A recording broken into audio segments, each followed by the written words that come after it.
Кара Суу районунда жайгашып калган, бирок Алай районуна караштуу Жаңы Алай айыл өкмөтү бар. Ошол жерде Жаңы Арык деген айылда 300 гектар айдоо жери бар. Ошол жерге 5 километрден лоток аркылуу, труба аркылуу тартып келген суусу бар эле. Бир жума болду, сел жүрүп, ошол жерде бир участогун, труба өткөн участогун алып кетиптир. Бир жумадан бери эл ошол жерде күтүп отурат да, дайын жок. Ошого азыр мына жазып эмес, чыгып эле чалып тапшырма берип коюңузчу, МЧС менен Минсельхоздун сотрудниктери барсын. Эл 30 000 акчасын топтоп алып, цементтерди алып, ГСМ'ни алып күтүп отурат. Тез арада ошол немени селди алып койсо, мына айдоо жерин өзүңүз түшүнөсүз, күндөн күнгө мына эл күтүп атат ошол жерде. Бул биринчи маселе. Экинчи маселе. Мектептерге электрондук каттоо башында проблема болду, бирок азыр вроде мындай чечилгендей болуп калды, бирок ошол эле учурда мен сунушум бар, тапшырма бар. Алмазбек Акунжанович, электрондук болгону менен, бирок иненен да алыш үчүн элди кайра эле цондорго жиберип атабыз да. Ал жерде эл барып алып, кыйналып, очередте туруп, бир топ проблемаларды жайгап атат. Эмне кылса болот эле? Мен ата-эне катары, сиз мына өзүңүз деле киргизип атасыз. Инененди кошо киргизип атасыз өзүңүздүкүн. Ал эмес, баланын күбөлүгүнүн номерин киргизип атасыз. Мына ушул 3 көрсөткүч менен эле автоматтык түрдө инененди алса болот да. Мен сизге адис катары айтып коеюн. Бул жеңилдетет эле. Бир жагынан электрондук кылып жакшы кылып атабыз, экинчи жагынан алып барып кайра цонго алып барып очередке тыгып салып атабыз да. Мына азыр биринчи поток бүттү, неме боюнча. Азыр экинчи поток менен кетет. Ушул экинчи потокко ушундай дайындарды карап койсоңуздар. Анан экинчиси цондор боюнча. Цон бул элге кызмат кыла турган тейлөө борбору. Биз буларды кандай скорый помощь, ГАИ, милиция кандай иштесе, мына так да ошондой иштеш керек да. А биз алар жаап коюп атабыз. Мына эртең майский каникул болот экен, алар жабылат экен. Андай болбош керек да. Калктын тейлөө борборлору булар ар дайым иштеп туруш керек. Жок дегенде дежурный болсо дагы 2-3 иштей турган тапшырманы берип койсоңуз. Эл как раз ушул маалда өзүнүн ала турган нерселерин калып алсын. Үчүнчү маселе, жана пенсиялык реформа боюнча аскер кызматкерлерине болуп аткан социалдык фонддун аткан реформасына биз ачык түрдө айтып коелу, буга ынтымак фракциясы каршы. Мындай демилге менен келбей эле койсуң, биз мындай демилгени эч качан колдой албайбыз. Биздин аскерлерди тескерисинче биз колдошубуз керек. Биз колдобой эле кордогонго алып баратабыз. Андай туура эмес деп эсептейм. Дагы бир маселе, Ош шаарында 3 кабаттуу боз үй бар эле. Манас 1000 жылдыгында атайын курулган, бирок туристтерди көп алып келип ошол жерге биз мындай суктана турган, алар суктана турган, биз ошол жерде көрсөтө турган жайыбыз бар эле. Бүгүнкү күндө такыр каралбай калыптыр. Азыр эле айтып кетти, ошол туристтик сезонго биз 1 миллиард сом бөлдүрүп атабыз. Мына ошол жакка дагы караштырып коюңуздарды өтүнөбүз. Анткени Рахмат. Кийинки сөз Азыгалиев Нурланбек Асанбековичке берилет. Рахмат, урматтуу төрага, урматтуу депутаттар, урматтуу Алмазбек Акунжанович. Эки күн мурда Памфилов жана Жайыл райондоруна караштуу Орто, Чалдыбар жана Жайыл айыл аймактарына барып тургундар менен жолугуп келдим эле. Ошондо Жайыл районунун Жайыл айыл кеңешинин төрагасы Мамбеткулов мырза кайрылган жергиликтүү айыл өкмөтү Жайыл булак АВПсына поручитель болуп, ал коллектор дренаж системасынын оңдоого жана ички сууга тутумун реабилитациялоого 2004-жылы кредит алыптыр. АВП аткара турган жумуштарын аткарып, 2007-жылы мамлекеттик комиссия ишин кабыл алган жана 25%-ын 8 миллион 432 миң сом кайтарууга милдет болгон. Жайыл айыл өкмөтү 2020-жылы дотациядан чыгарылган болчу. Натыйжада поручитель бүгүнкү күнгө карызы 11 миллион 852 миң сом болуптур.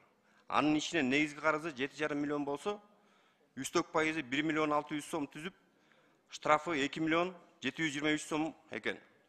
Айыл өкмөттүн эсептери бүгүнкү убакта сот аткаруучулары тарабынан арестке коюлган.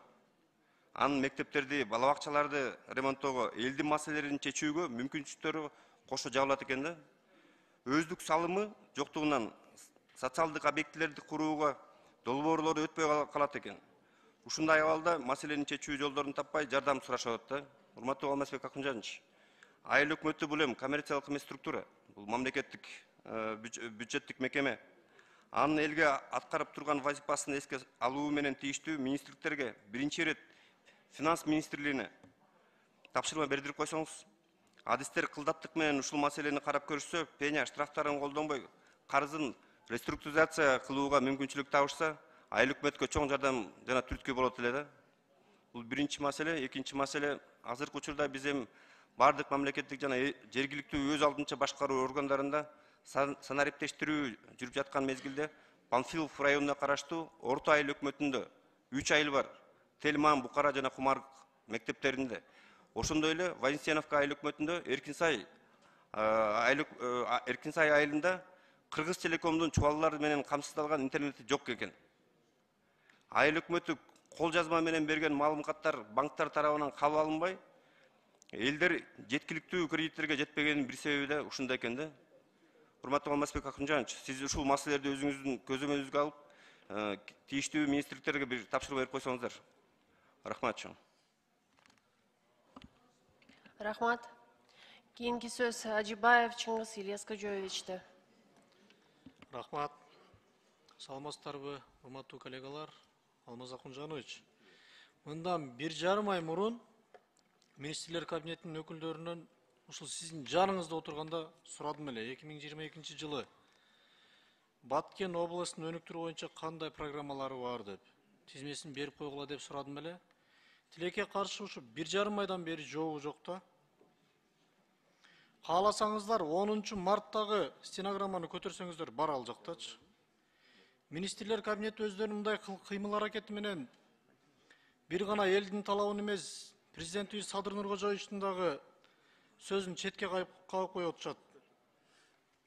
Мен жеке оюм боюнча өнүктүрүү боюнча бир да программа жок да, ошого жооп бере албай келет. Январь айында Акылбек Жапаров өзү келип, сиздин ордуңузда отуруп, депутаттар бюджетти бекитип бердиңер.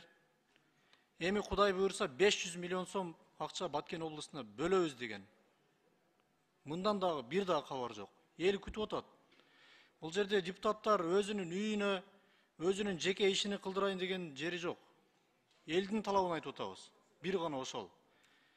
Мына 12 апрель күнү Баткен областынын Лелек районунун чек арасында чыр-чатак чыкты. Өзгөчө кырдаал министрлиги бир бар кабар алып койгон жок да. Эвакуация кандай болуп атат? Акча кандай бөлүнүп атат? ГСМ бөлүнүп атабы деп 1 литр бензин жок экен. Элдер сама эвакуация болуп атышат. Ошол боюнча бир көзөмөлгө алып койсоңуздар. 3-чү маселе. Минфинде мага жооп келиптир. Авариялык абалдагы мектептерге каражат бөлүнөт быйылкы жылы деп. Лейлек районунда Булак Башы айылында жана бир канча айылдарда авариялык мектептер бар. Ошол боюнча акчаларды бөлүп капиталование киргизип берсе. Эң биринчиден Кыргыз мамлекетин, Кыргыз элин кечеги биздин спортсмендердин жеңиши менен куттуктап кетем. Чын жүрөктөн Жоламан, Тынар, Акжол деген жигиттерибиз, андан башка дагы жигиттерибиз ошол жерде катышкан чоң бир ийгиликтер менен келишти да. Bundan kийинки биздин кыздарыбызга дагы күрөшө турган, эркин күрөш боюнча күрөшө турган балдарыбыз бар. Ошо бардык спортсмендерибизге ийгилик каалайм. Буларды чын жүрөктөн куттуктап кетем. Айта турган нерсе Алмаз Акынжанович, мына ушул маселе боюнча бир топ жок дегенде бир 2 жума ызылдап отуруп, акыркы 2 күн калганда биздин спортсмендерибизге тыйынды бөлдүрттүк. Тыйынды бөлүп бергенде дагы Минфин ошо жерде ошо Монголияга, Улан-Батырга бара турган гана тыйынды бөлүп берди.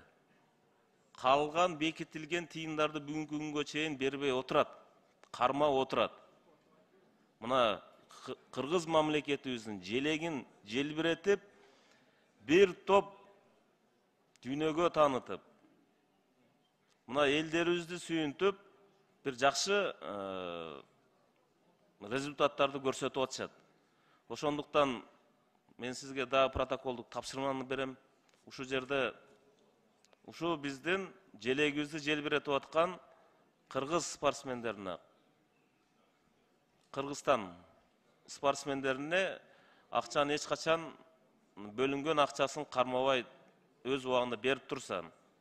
Шуну мен сизге айтып кетейин дедим. Жалпы биздин мамлекетибиздеги жалпы спортсмендерге ийгиликтерди каалайм. Дагы алтындар келет, утуштар болот. Кыргыздын желектери желбирейт деп ишенем. Калган бүгүн эртең күрөшө турган bundan keyinki биздин спортсмендерге ийгиликтерди каалап кетем. Рахмат чоң. Рахмат. Кийинки сөз Түменбаев Акылбек Тогузбайчке берилет. Рахмат, Талант Уматович. Урматтуу Алмазбек Акмжанович. Сизге биринчи маселе Ысык Көл областында Ак Суу районунда билесиздер. Тиги Марипов Улукбек Асамидинович премьер болуп турганда ошол жерде эки көпүрөнү bir айдын ичинде оңдоп берем деп айтты эле. Мына андан бери 1,5-2 жылга өтүп баратат да. Өткөндө да бул маселени көтөрдүм эле. Бүгүнкү күнгө чейин бир оңдоп түздөө болгон жок. Ошол көпүрөлөр аркылуу элдер ошол өздөрүнүн эгин сепкен талаларына, пойлаларына барып иштеп ошол жерде эгинин картошкасын эгип жүрдү эле. Бүгүнкү күнү кыйналып, айланып өтө албай атат да. Ушуну өткөндө дагы мына 1,5-2 ай мурун көтөрдүм эле. Бүгүнкү күнгө чейин эч кандай жыйынтык да жок, эч кандай оңдоп түздөө да жок.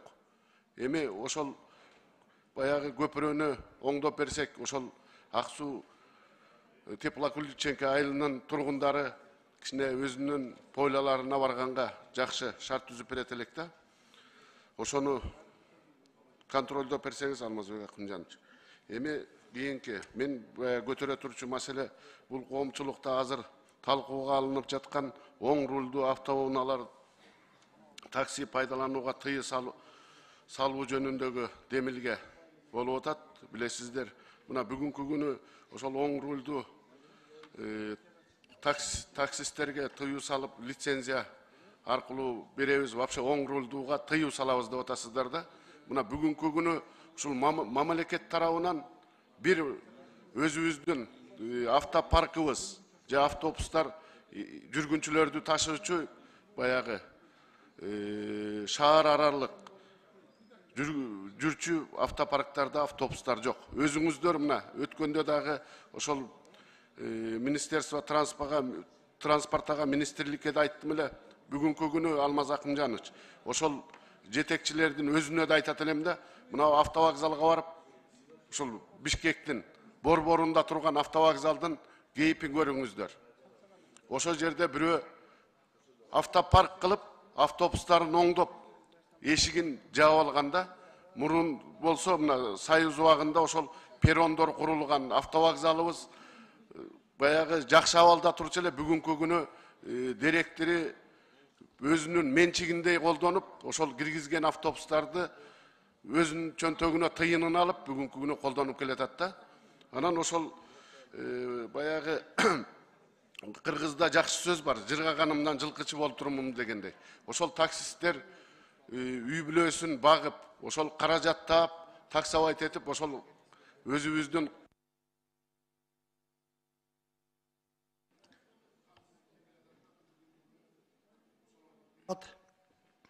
Бакаята районуна караштуу Өзгөрүш айылында кооптуу сел түшүүчү жай бар. Жыл сайын болуп туруучу суу ташкындары жашоочуларыбыздын турак үйлөрүнө, айдоо аянттарына, жолдоруна, көпүрөлөрүнө зыян алып келүүдө. 2008, 2010, 2014, 2015 жылдарында болуп өткөн суу ташкындары айыл тургундарынан жалпы эле аймактын социалдык жана экономикалык абалына терс таасирин тийгизген. Bir neçe жол кырсыктардан кийин 2017 жылы Талас дарыясын нугун буруп, тоо этегине конуштуу айыл менен байланыштырган автожол каттамын кайрадан ордуна келтирүү үчүн өзгөчө кырдаалар министрлиги тарабынан 400 метр дамба жасалып, айыл өкмөттүн эсебинен контейнерден көпүрө курулган. Азыркы учурда Талас дарыясындагы суунун көбөйгөндүгүнө байланыштуу ошол көпүрөнүн эки капталын суу кемирип, техникалар өтүүгө мүмкүн болбой кооптуу абалда турат. Жана дамбанын этек жагын суу жууп жатат. Бакеев көчөсүндөгү 155 турак үйлөрүнө кооптулукту жаратууда. Тез аранын ичинде дамбаны бекемдеп, көпүрөнү кеңейтүү керек. Ушул боюнча тиешелүү мекеме жетекчилерине, тиешелүү министрликке тапшырма берип койсоңуз. Дагы бир маселеге токтоло кетейин. Өзүңүздөргө маалым болгондой, өлкөбүздөгү түндүк түштүк альтернативдүү жолдорубуз курулуп жатканына бир топ жыл болуп калды. Азыркы учурда Жумаа районунда иш жүрүп жатат. Ошол жол участкаларынын биринде тагыраагы Байзак айылынын кере беришиндеги жолдо экодук бар эле. Ошол экодукту жок кылып, жол курулуштарын жүргүзүп жатышыптыр.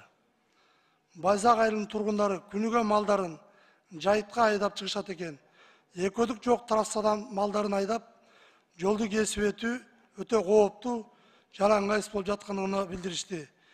Негизи бардык эле жолдордо коопсуздук эрежелери сакталып, жана ушундай участкалар эске алынышы керек. Ушул боюнча тийиштүү мекеме жетекчилерине, тийиштүү министрликтерге тапшырма берип койсоңуз, урматтуу Алмазбек Акунжанович.